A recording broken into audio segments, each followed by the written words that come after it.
Good day, and it's a pleasure to welcome you all to the incredible Power of Africa 2022 conference. Well, for me, it is timely that the conference theme is on building the new Africa. And within that framework, I will be speaking today about liberating Africa, bridging the gaps between academia and society. Liberating Africa? Is Africa in chains? Is Africa in bondage? Why so? Why is it important to bridge the gaps between academia and society? Why is that important to liberate Africa?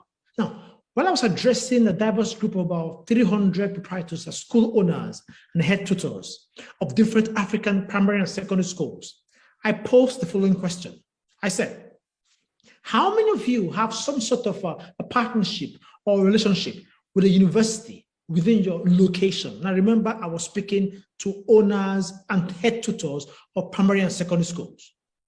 To my surprise, none of them had their hands up. In fact, none of them had any kind of relationship with any single university. And more than that, they seemed to look at me as if I was speaking an alien language. They didn't see the need why they should have a relationship with a university.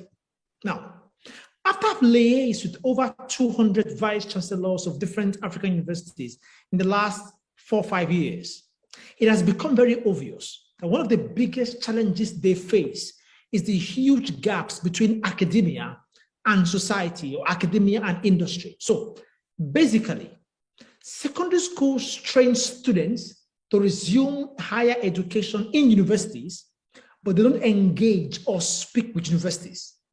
Just like universities train students to resume in graduate employment or in work positions in industry or society, but yet they don't speak with industry or society.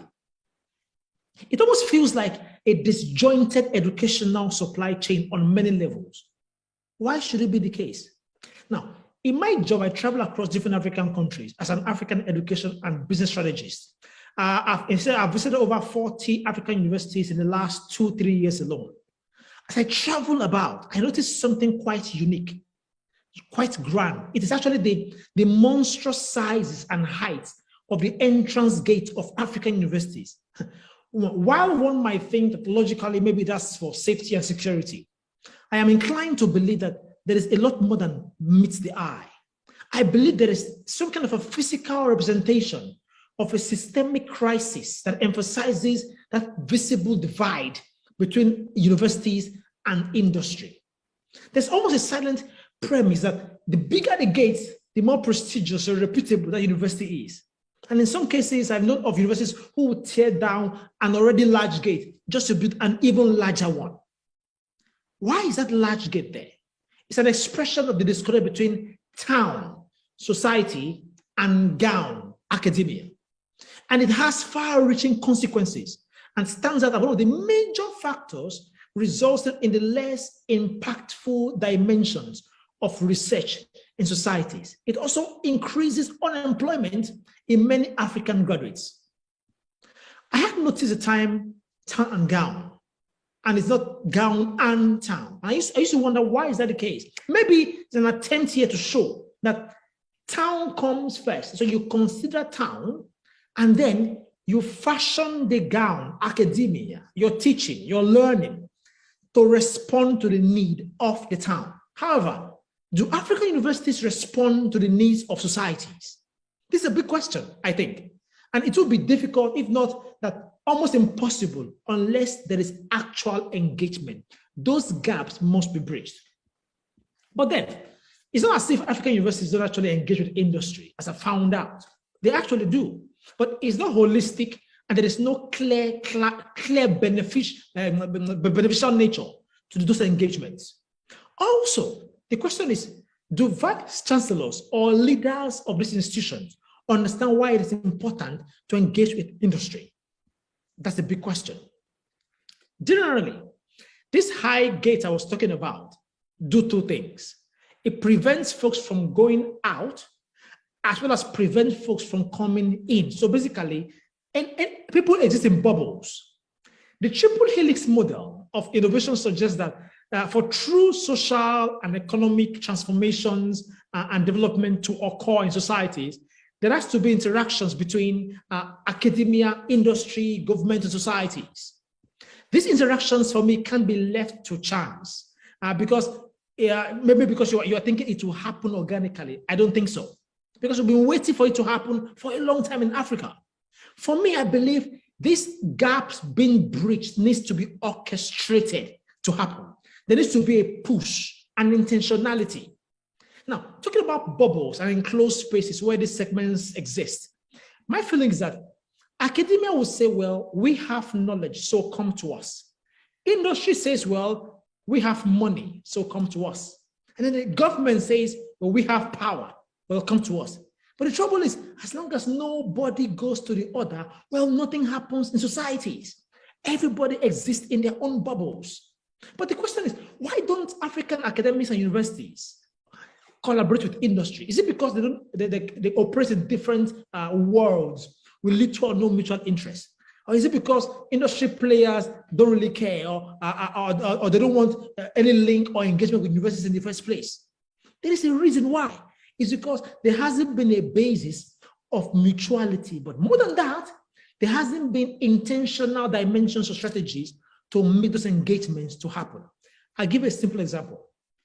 In Lancaster University, where I'm currently the Africa advisor for Lancaster University, at the Department of Environmental Management, the Lancaster Environment Center, there are about 24 environmental SMEs resident in the university's department in a special building. That model is called co-location. And the idea is, it's impossible for the CEO of a company and the professor of a university to enter the same lift every day without at some point turning to each other and having a conversation and asking, so what do you do? So basically, by co-locating them, you force a conversation. But in Africa, there's a massive physical gaps with high gates preventing these conversations in the first place. But you need to find simple ways of getting that engagement to happen. Most African researchers know the term publish or perish. It's a term used to describe the fact that research in Africa is being driven by from a point of just publishing to be promoted as a basis, as against publishing for impact. Now, while both can function together, the trouble is that most African academics are not driven by research for impact because there is no kind of a compulsion or intervention or strategy making it happen. Let me ask you a question. If the policy or government today made a new rule and said, in order for an African academic to be promoted from lecturer 2 to lecturer 1, they need to show evidence of which industries they've engaged with, what impacts their research have had. What do you think would happen? That policy will drive those conversations. But what is happening in Africa? Are the policies in place in the first place to make these dimensions happen? Now, from speaking with different African countries, different African institutions, different African academics, and even industry, there is a clear evidence that they want to work together, but maybe haven't figured out a really powerful way to. As long as those gaps exist, we have a problem. Africa's rapidly increasing youth population is projected to be about 830 million by 2050. That would make it the youngest working population, and estimated about 25 years of age by 2046, which makes it the youngest population in the world. It's a booming high education levels and increasing demand for enrollment. But the trouble is, because of the gap between academia and society, our young people are struggling and are suffering. If you ask the average employer, he tells you, well, what is the biggest issue you have? They tell you, well, our graduates are not employable. What does it mean? There is no clear prerequisite understanding of skills that have been inclined for society's reasons. My new book, The Graduate Code, is a practical career support book, sets a premise, and the premise is very simple. In every professional is a student wanting to learn, and in every student is a professional waiting to earn. And for me, the most successful students in universities who graduate are students who begin to behave like industry professionals while they are studying. In the same vein, the most successful professionals in society are professionals who, while being professionals, behave like students, always wanting to learn. Therein lies the strategy for bridging those gaps. Institutions at those levels have to be intentional about making sure academics, by way of research engagement, are in conversations with society. How can it happen? For me, it's very straightforward. What is this process of making these establishments make sense?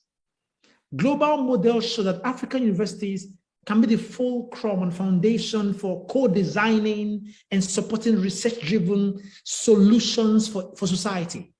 It's very obvious that they can play very key roles in delivering high-quality graduate skills to support society. However, exploiting these positions in universities is important, and those gaps must be bridged. What are you doing in your spaces? How are you being intentional about bridging those gaps? Because at the end of the day, if Africa must be liberated, topics of this nature has to be dealt with. And so I'm so grateful to the Power of Africa Conference for putting a framework in place for these conversations to be had. I want to wish everybody an amazing conference and looking forward to engaging with you further. Thank you very, very much.